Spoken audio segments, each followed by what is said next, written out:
বাংলাদেশের সর্বাধিক ব্যবহৃত বৈদ্যুতিক যন্ত্র কোনটি? এটার যদি লিস্ট করা হয়, মনে হয় এই ফ্যানটি লিস্টে অবশ্যই থাকবে।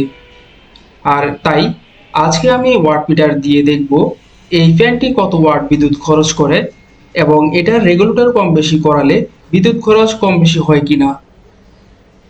চলুন দেখে নেই। আমি ওয়াট মিটারটি ফ্যানের সাথে সংযোগ করে সর্বনিম্ন স্পিডে ছাড়লাম। এখানে এই অবস্থায় মিটারে দেখতে পাচ্ছি ফ্যানটি 33 ওয়াট বিদ্যুৎ খরচ করছে। রেগুলেটরটি বাড়িয়ে সর্বোচ্চ স্পিডে দিলে দেখতে পাচ্ছেন ওয়াট মিটারে 64 ওয়াট বিদ্যুৎ খরচ করছে।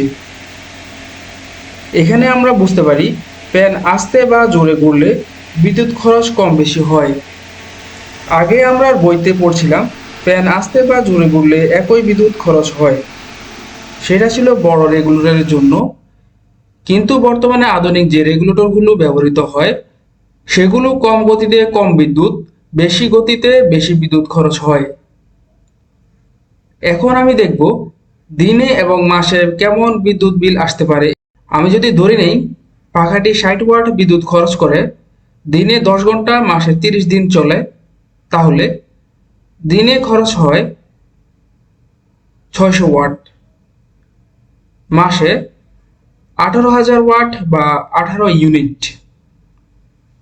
আমি যদি ইউনিট মূল্য 10 টাকা ধরি, তাহলে মাসে 180 টাকার বিদ্যুৎ খরচ হবে। আপনার বিদ্যুৎ খরচ ইউনিট মূল্য কত তা চার্ট থেকে ব্যবহারের ধাপ দেখে হিসাব করে নিতে পারেন। আশা করি ভিডিওটির মাধ্যমে জানতে পারলাম পাখাটি কেমন বিদ্যুৎ খরচ করে। ধন্যবাদ।